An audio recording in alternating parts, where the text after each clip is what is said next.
పోరగాళ్ళు మారాన్ చేస్తే గౌరవం చేసుకుంటా చిప్స్ కొనిచ్చే ప్రతి తల్లిదండ్రికి ఈ వీడియో అందేదాకా షేర్ చేయర్రి. దీన్ని చిప్స్ కొనియమని ఏడిచే పిల్లలకు ఒక్కడికి 4 మాటలు చూపెట్టుర్రి.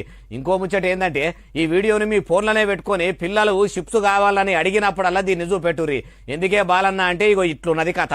అల్కా పుల్కా, లైట్ వాలా, అసాలీ నగిలి, చట్పట్ jumbo, choco puffs, joy enjoy, చిల్కరాచి, జెర్రీ, పుష్ప, టీఎము, మోటుపాట్లు అని ఇట్లా పిల్లలు చూడంగానే మంచిగా అనిపించేటట్టు కనిపించేటట్టు తీరు తీరు డిజైన్లు చేసి కలర్ఫుల్ గా ఉండేటట్టు కవర్లు తయారు చేసి మీద మెరుగు లోపల పురుగు అన్నట్టు మీదికి చూడ మంచిగా ప్యాకింగులు చేసి లోపల మొత్తం మేడి పండు చూడ మేలిమై ఉండును, పొట్ట విప్పి చూడ పురుగులుండ అన్నట్టు అంత మంచిగా గల్లబడే కవర్ల లోపల మాత్రం అన్ని పాడమల్లే పాడైన చిప్సులు, రింగులు, కారపూసలు, బోందీ నింపుకుంటా ప్యాకింగ్ చేసి దుకాణాల పొంట వేసి అమ్ముతున్నారట.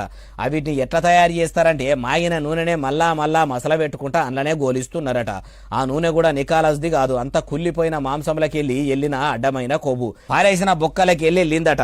అగో అంత పాడుమల్లే నూనెలో గోలిచ్చిన ఈ చిప్సులు తింటే 25 ఏండ్లు బతికే పిల్లలు కూడా 10 ఏళ్లకే పానాలు దెబ్బతిని పాడే ఎక్కుడు గ్యారెంటీ అట. మరి ఇది ఏడనంటే తెలంగాణ గుండెకాయ హైదరాబాద్ పట్టణంలో ఉన్న మైలార్దేవు పల్లెల.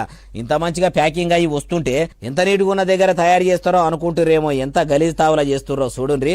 అందుకే అనుమానం వచ్చిన ఫుడ్ ఆఫీసర్లు హెచ్ పాజిటివ్ టీమోలు పోయి చూస్తే ఈ పాడుమల్లె జాగల తయారు చేసే ఈ పదార్థాలు డౌన్లోడ్ షేర్ చాట్.